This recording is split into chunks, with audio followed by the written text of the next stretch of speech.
हाय hello नमस्कार, welcome back to my channel. So guys, आज मी तुमच्यासाठी पुन्हा एक DIY व्हिडिओ घेऊन आलेली आहे। घर सुंदर म्हणजेच मोठे मोठे फर्निचर तसेच महागडे डेकोर पीस, सुंदर इंटिरियर असलेच पाहिजे असं नाही। तुम्ही स्वस्त आणि मस्त डेकोरेशन पीस वापरून देखील घराची सजावट करू शकता। घर सजवताना आपण निरनिराळ्या कलात्मक वस्तू आवर्जून आणतो। लिव्हिंग रूम मध्ये तर शोकेससाठी खास जागा देखील ठेवलेली असते। यामध्ये आपण खोट्या फुलांचा, झाडांचा वापर करत असतो। मात्र या कलात्मक वस्तूंनी घर सजावटीला तर वेगळेपणा येतोच, मात्र त्याचबरोबर ताजेपणा आणण्यासाठी खऱ्या झाडांचा वापर करायला हवा। कमी प्रकाश आणि कमी पाणी लागणारी कुठलीही रोपे आपण कुंडीत वाढवू शकतो।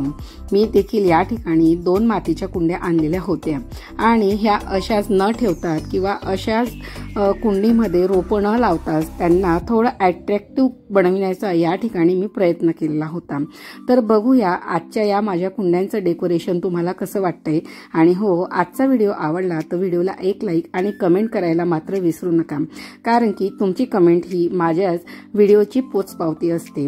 चला तर मग अधिक वेळ न घालवता आपण व्हिडिओला सुरुवात करूया। या ठिकाणी मातीच्या कुंडीला फक्त पाण्याने आधी स्वच्छ धुवून घेतलेली होती। ती पूर्ण कोरडी झाल्यावर मी या ठिकाणी अशा प्रकारे ॲक्रेलिक कलरचा या ठिकाणी वापर केलेला होता। ॲक्रेलिक कलरने तुम्हाला हवे ते आकार, हवे त्या शेप्समध्ये तुम्ही या ठिकाणी डिझाईन्स आणि कलरिंग करू शकतात। सध्या मार्केटमध्ये प्लास्टिक, सिरॅमिक, मेटल आणि फायबर ग्लासच्या अशा वेगवेगळ्या मटेरियलमध्ये कुंड्या उपलब्ध आहेत। प्रत्येक मटेरियलचे स्वतःचे फायदे आणि तोटे असतात। प्लास्टिकच्या कुंड्या ह्या हलक्या आणि परवडणाऱ्या तर असतात, शिवाय त्या ओलावा देखील टिकवून ठेवणारी असतात। त्यामुळे काय होतं की झाडांच्या मुळांना प्रभावीपणे श्वास घेऊ देत नाही। सिरॅमिकची कुंडी ही तसंच एखाद्या मेटलची कुंडी ही टिकाऊ आणि दिसायला अट्रॅक्टिव्ह असते, परंतु ते अगदी जड आणि कमी श्वास घेण्यायोग्य असतात। त्यामुळे मातीच्या कुंड्या ह्या झाडांसाठी एकदम चांगल्याच असतात। सो मी देखील या सर्व गोष्टींचा अभ्यास केल्यानंतरच मला या ठिकाणी एक कढीपत्त्याचं आणि एक गुलाबाचं रोप लावायचं होतं। त्यासाठी मी म्हणजे झाडांच्या हिशोबानेच कुंडीची साईज देखील या ठिकाणी मी तशी आणलेली होती। या ठिकाणी माझं अशा प्रकारे कलरिंग आणि डेकोरेशनचं काम चाललेलं होतं। आपल्या झाडांसाठी योग्य कुंड्या निवडणे त्याच्या संपूर्ण आरोग्यासाठी आणि वाढीसाठी महत्त्वपूर्ण आहे। तुम्ही निवडलेल्या कुंड्यांचा आकार तसंच त्याचं साहित्य, ड्रेनेज या बाबतीत काही निकष पूर्ण केलेच पाहिजे। झाडांसाठी कुंडी निवड करत असताना काही गोष्टी लक्षात ठेवूनच खरेदी करायला हवी। त्यामध्ये येतो तो आकार। कुंडीचा आकार हा महत्त्वाचा पार्ट आहे। झाडाच्या मुळांना वाढीसाठी पुरेशी जागा मिळणे गरजेचेच असते। भांडे खूप लहान असल्यास मुळांना वाढीशी पुरेशी जागा मिळत नाही व त्यांना अडथळे येऊ शकतात, त्यामुळे झाडांची वाढ खुंटते। आणि खूप मोठे भांडे असल्यास जास्त पाणी मिळाल्याने मुळं देखील सडू शकतात। सो गाईज, अशा छोट्या छोट्या गोष्टी लक्षात ठेवून तुम्ही झाडांच्या आकाराने कुंडींची खरेदी करा। सो अशा प्रकारे या ठिकाणी माझं संपूर्ण ॲक्रेलिक कलरचा वापर या ठिकाणी करत होती आणि अशा प्रकारे या ठिकाणी कुंडींचं डेकोरेशन चाललेलं होतं।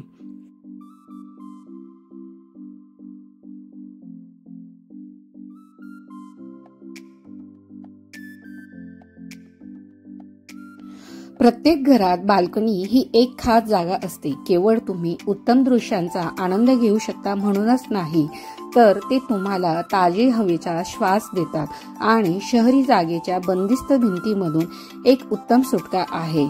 एक्सप्लोरर करण्यासाठी बाल्कनी सजावटीच्या अनेक आयडिया आहेत। बाल्कनीमुळे तुम्हाला निसर्गाच्या जवळ आल्यासारखे वाटते आणि ते करण्याचा आदर्श मार्ग म्हणजे जागा सुशोभित करणे।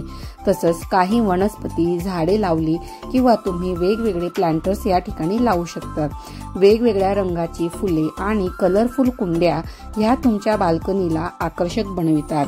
शेवटी तुमच्या रोपांसाठी योग्य कुंड्या निवडताना त्यांचा आकार तसेच कुंडींचे मटेरियल, तुमच्या रोपांसाठी असलेले विशेष आवश्यक घटकांचा विचार करणं हे आवश्यक आहे। हे घटक जर तुम्ही विचारात घेऊन तुमच्या रोपांना एक उत्कृष्ट असं वातावरण नक्कीच देऊ शकता, ज्यामुळे त्यांची भरमसाठ वाढ होईल आणि तुमच्या जागेचं देखील सौंदर्य वाढेल। सो गाईज, अशा प्रकारे या ठिकाणी माझ्या दोन्ही कुंड्या ऑलमोस्ट डेकोरेट करून झालेल्या होत्या। सो या सजावटीला जिवंतपणा येण्यासाठी आणि फ्लॅट संस्कृतीत थोडा का होईना निसर्ग घरात आणण्यासाठी ही एक उत्तम अशी सोय आहे।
सो गाईस, मातीच्या कुंडीला रंग देणे किंवा डेकोरेट करणं ही आपली एक सवय नाही, तर ती एक आपली आवड आहे। याचाच वापर करून आपण आपल्या घराला एक क्रिएटिव्ह आणि सुंदरतेचं नातं जोडत असतो। प्रत्येकाचं पेंटिंग किंवा ड्रॉइंग हे प्रोफेशनलच असतं असं नाही, पण कधीतरी या गोष्टी केल्या तर किंवा अशा ऍक्टिव्हिटी केल्या तर त्याने आपली स्ट्रेस लेवल देखील कमी होत असते, आपल्याला स्वतःला फ्रेश देखील फील होत असतं, आपल्यातील निगेटिव्हिटी कमी होण्यास नक्कीच मदत होत असते। यासाठी आपल्याला फक्त पेन ब्रश आणि काही रंगांचीच तर गरज असते। अगदी कमीत कमी साहित्यात आपण काहीतरी युनिक करायचा नक्कीच ट्राय करू शकतो। तुम्ही हे अगदी घरातल्या आत असणाऱ्या किंवा घराच्या बाहेर असणाऱ्या कुंडींना अशा प्रकारे पेंट करू शकतात आणि त्यांना असा छान लुक देऊ शकता।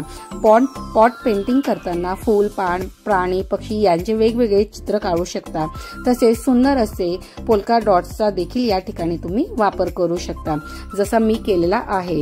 सो गाईज, अशा प्रकारे तुम्ही वेगवेगळ्या डिझाईन्स आणि नक्षीकाम करून देखील या कुंड्या डेकोरेट करू शकतात। सो गाईज, अशा प्रकारे या ठिकाणी माझं संपूर्ण कलरिंगचं काम झालेलं होतं। संपूर्ण कलर वाळून झाल्यानंतर मी या ठिकाणी वार्निश अप्लाय करत आहे। वार्निश अप्लाय करणं म्हणजेच या कलरला एक प्रोटेक्टिंग लेअर देणं, ज्यामुळे की या कुंडींना वारा असो, पाणी असो किंवा उन्हाचा कुठलाही इफेक्ट या ॲक्रेलिक कलरवर होणार नाही, कारण की या वार्निशमुळे त्याच्यावर एक प्रोटेक्टिंग लेअर तयार झालेली असते, त्यामुळे हे कलर लवकर खराब देखील होत नसतात। सो गाईज, तुम्हाला या कुंड्यांची डिझाईन कशी वाटली मला कमेंट सेक्शनमध्ये लिहायला विसरू नका आणि असे छान छान DIY व्हिडिओ पाहिजे असतील तर नक्कीच चॅनलला भेट द्या। आपल्या चॅनलला मोल्डेड क्ले पासून गणेश लिपान आर्ट तयार करणे किंवा मोल्डेड क्लेचा वापर करून घरच्या घरी नेमप्लेट तयार करण्याचे असे बरेच असे एक ना अनेक DIY व्हिडिओ आपल्या चॅनलला आहेत। सो चॅनलला नक्की भेट द्या आणि सबस्क्राईब देखील करा, जेणेकरून जेही नवीन व्हिडिओ येतील त्याचं नोटिफिकेशन तुम्हाला येईल आणि तुम्ही व्हिडिओ मिस नाही करणार। सो गाईज, या ठिकाणी माझं रोपं लावून कुंड्या तयार झालेल्या आहेत आणि त्या कशा दिसत आहेत मला कमेंट सेक्शनमध्ये लिहायला विसरू नका। आणि हो, व्हिडिओ शेवटपर्यंत पाहिल्याबद्दल तुमचं मनापासून सर्वांचं धन्यवाद।